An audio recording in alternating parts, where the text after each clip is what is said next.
Iran has unveiled a new suicide drone under its Shahed series. As per reports in the Iranian media, the IRGC Aerospace Force introduced the Shahed 107 on Monday. It's a weapon designed for long-range, one-way attack missions, further highlighting the country's advancing drone warfare capabilities. According to the announcement, the drone is equipped with a piston engine with an operational range of over 1,500 kilometers.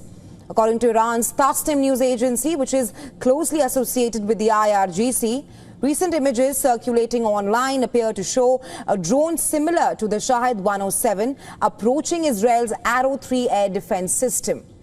The report says these visuals suggest that the new Iranian drone may have the ability to breach Israel's multi-layered missile defenses, a development that would significantly elevate the drone's strategic value.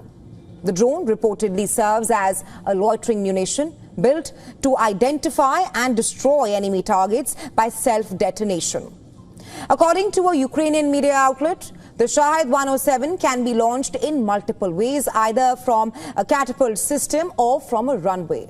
Iran has, however, not confirmed the final launch method or released any detailed technical specifications regarding the drone.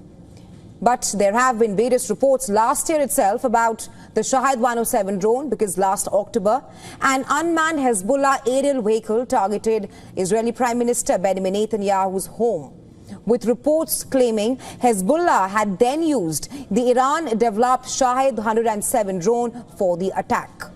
Then, in January 2024, Sky News reported that several units of the Shahed 107 drone may have already been transferred to Russia as a part of a military agreement between Tehran and Moscow. The report says that the drone was approximately 2.5 meters long with a wingspan of around 3 meters, further adding that it has a V-shaped tail and can be launched from a vehicle, while the flight range of 1,500 kilometers is the same as this one disclosed by the IRGC.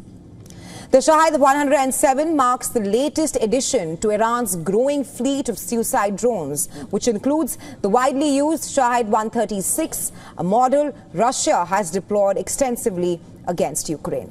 All right, as investigations into the Air India Flight 171 crash continue, there has been a spate of safety-related incidents and, of course, cancellations involving the Boeing 787 Dreamliner.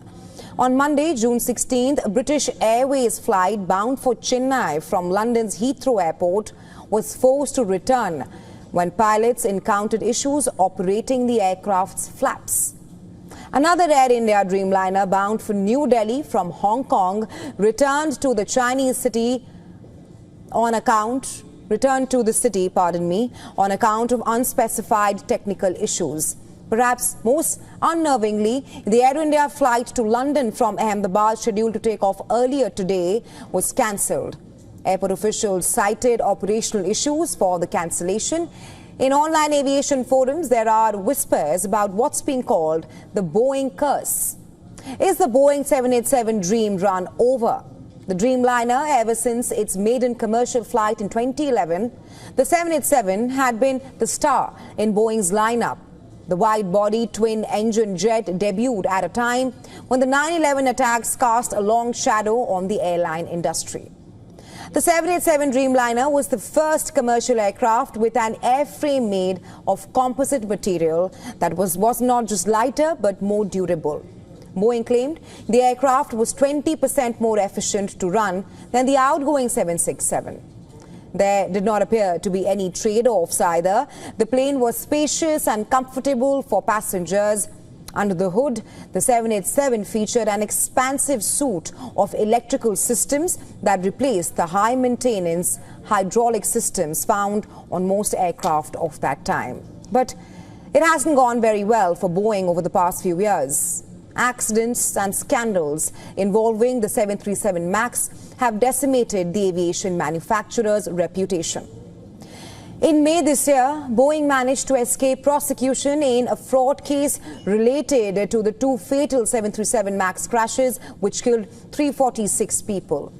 The deal with the U.S. Department of Justice requires Boeing to pay more than $1.1 billion as a fine and compensation to families, as well as $455 million to strengthen the company's compliance, safety and quality programs. The recent failure of Boeing's Starliner's capsule that was deemed unfit to bring back astronauts on the ISS has brought further scrutiny. And now the latest to join the list, what happened in June 2025. The tragic crash of a 787 Dreamliner just few minutes into its flight from Ahmedabad to Gatwick has rather raised serious questions about the airworthiness of Boeing aircraft. The difference this time is just that 737 MAX, the Dreamliner, has had a largely unblemished safety record.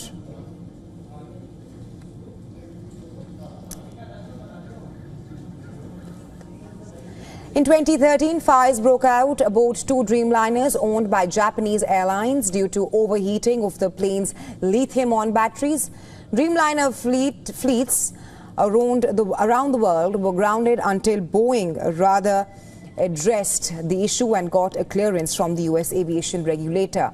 In 2019, John Barnett, a former quality manager at Boeing, filed a whistleblower complaint against the company, alleging that the Dreamliner's flight control systems were at risk due to shoddy wiring of its electrical systems.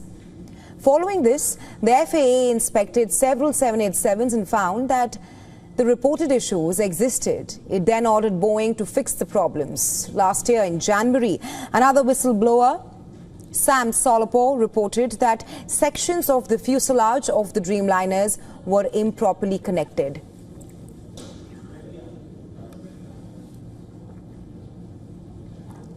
Now the question being, were all these warnings signs that warranted greater action? Was it one of these lingering problems that might have led to AI-171's crash? Russian Urals crude is the workhorse of Moscow's war chest, and it's back in the headlines now after it surged nearly 15% following the flashpoint in West Asia. But as the crude gets dearer, the question now rising is, who is buying Russia's sanctioned oil at this point of time? Russia and Iran are among the world's largest producers of crude oil, and they are under strict sanctions from the West. Russian oil is checked through price caps and shipping limits, while Iranian oil is embargoed. Before the Iran-Israel escalation, the Urals traded around $57 a barrel. Now it trades around $65 a barrel. Israel's strike on Iranian energy infrastructure and the threat of disruption to the Strait of Hormuz have injected fresh volatility in the global crude oil market. China and India are widely considered to be the two biggest buyers of Russian crude, often purchasing it at steep discount. Most of it moves under the radar, labeled as crude from Oman or Malaysia, complicating the crude oil trade. In Iran's case, China remains one of its biggest buyers. The fact that Russian and Iranian oil still flow into global markets has kept prices in check, but the Strait of Hormuz is key. Any disruption on this route is likely to take crude oil prices shooting above $130 per barrel. And according to experts, for now, they say that crude oil markets have priced in risk premiums for the current conflict.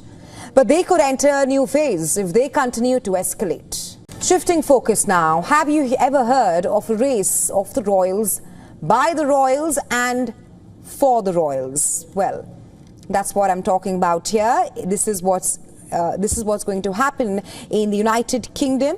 And if you haven't, then mark your calendar for the King and the Queen of England. King Charles, Queen Camilla have arrived at the royal escort shortly, hoping to experience a taste of victory in the 200th anniversary of the first royal procession. The royal procession, or the royal race, initiated by George IV so that he could wave to the public, starts from the Windsor Castle right up to the race course. And like any other royal event, it's all things regal at the escort, with bespoke winning trophies on display set to be awarded to the most deserving. The royal family, as it were, shares a collective penchant for sports and sporting events, a trait which has been inherited across generations, including the late Queen Elizabeth II, who took a fascination towards riding horses. The event is also said to be organized partly in her memory as well as to reward the best in the business. And this year is even more special as it touches the 200th year of the event, symbolic of the royal legacy, one to behold and admire in the world of racing.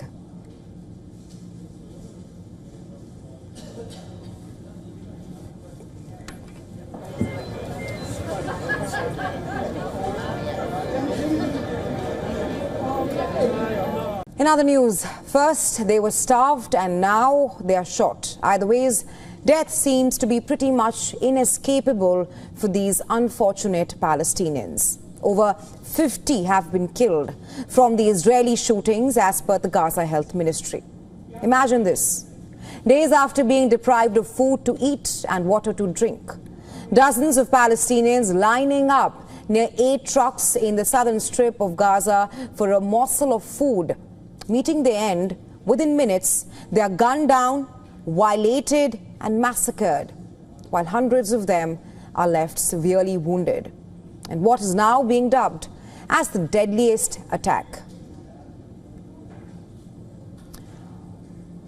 All right, we are now moving on to other news. From smartphones, socks, linen snowballs to even pressure cookers, the United States, it seems, cannot get enough of U.S. President Donald Trump.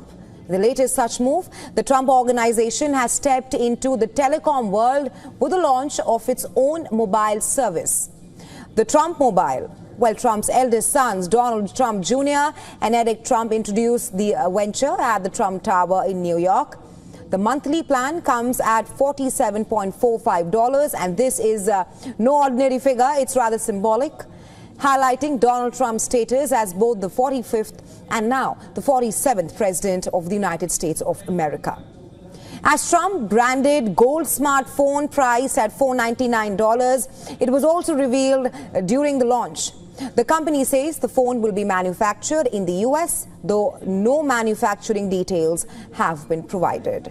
Speaking at the launch, Donald Trump Jr. emphasized that Trump Mobile aims to serve Americans who feel they're overlooked by the existing providers. Today we're here to introduce Trump Mobile. We've partnered with some of the greatest people in the industry to make sure that real Americans can get true value from their mobile carriers. A big part of what we've done right now in the world has been focused on technology for people who have been underserved, whether that's been in crypto or anything else. But one of the places where we felt there was lackluster performance was in the mobile industry. But it's not just the Trump family alone that is capitalizing on the U.S. president. A number of homeware companies are rolling out Trump-themed merchandise, ranging from linens and socks to kitchen appliances and snow gloves.